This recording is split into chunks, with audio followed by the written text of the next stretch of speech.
News, drama, scandal. 40K MZ.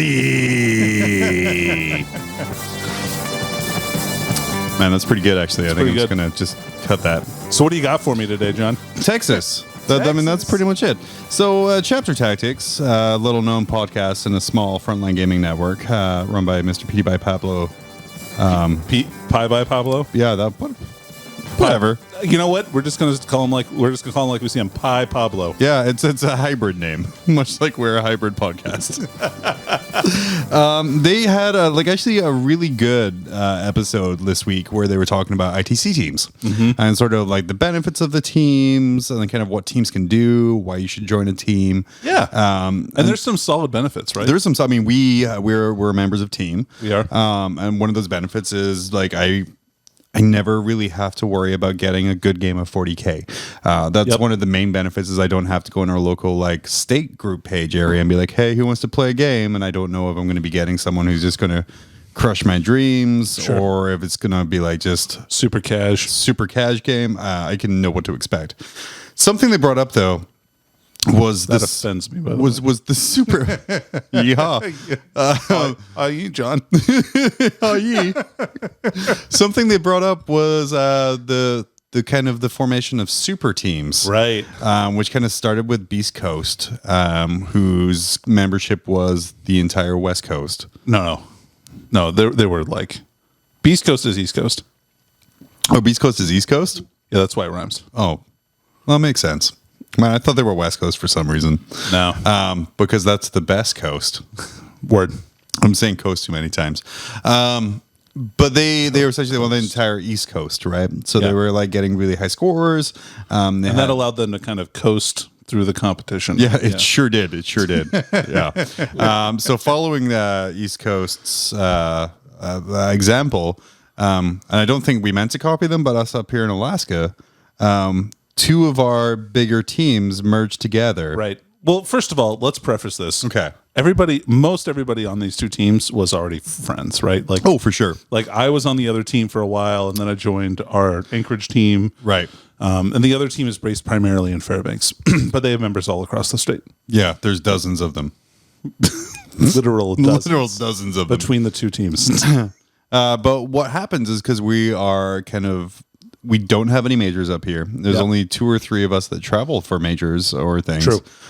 We wanted to have the best team score we possibly could. So we took our 2 best teams and merged them together. Into one. I wouldn't say a mega team, but a super team. Yeah, it's a super team. But like there's only, I would say, about 12 to 15 of us who play regularly. Yeah, I would say total roster is 20 people. Yeah. Max. Yeah. But because it kind of falls into that amalgamation of teams rolling together for this reason, the example that was put out on Chapter Tactics was Texas. Texas. They formed an entire state team. Copying us. Yeah, obviously, and no one else. But it was pointed out as like this kind of like, it's not super good because, they're the number 1 team, but they're also the only ones really running events right now. And like they're the number 1 team because if you show up to a tournament in Texas and it's a 16-man tournament, right, 15 of those players are going to be Team Texas. So it's kind of subverting a little bit what they were looking for that. They didn't say it was a bad thing. Like they just pointed out that this is something that's happening. This is like maybe not the intention of what the team were supposed to be. So of course, after they said that this wasn't the intention of what the team was supposed to be, instant meltdown. People commenting, it's complaining. Fucking bullshit, John. I'm mad about it. Mad as hell. I'm not going to take it anymore. Right. It was a valid tactic, and they'll look at Beast Coast. They did it. Those guys did it. Where's their day where they get slandered? So of course, because there's no competitive 40K going on right now. Really, there's no real games. There's no real releases now. Can I say no competitive 40K in the United States? Oh, yeah. But sorry. Like competitive 40K is going on many other places, just not here. Yeah, just in places that have dealt with things properly. So there's been very little drama, and I think we've missed like several majors by this point. So by this point, we should be yelling at people about water cup placement or stratagem timing. God, yeah, no kidding, man. So not being able to yell at people in the top tables, premature deep strike, there's all kinds of things that we could be yelling at people about. Yep, there's at least 4 we could be yelling 4 about. big drama moments. Big drama moments from each event. This has turned into like a major thing. So I've responded the only way I can by making memes making fun of Texas. Yep. Good call. Yeah. I think that's pretty solid. But that's all it's been for 40K or 40K MZ this week. God, I hope there's tournaments so I can turn this bit into kind of a more fulfilling bit. I know, yeah. With Hopefully more and more drama. Play games. Yeah, seriously. Send Have us- some fights. Send us your drama. Yeah. I want to know. Drink what some weird kind of beers, stuff. get a little rowdy, do a little punch up. Like, let us know. Yeah. Dread sock somebody. Yeah, absolutely.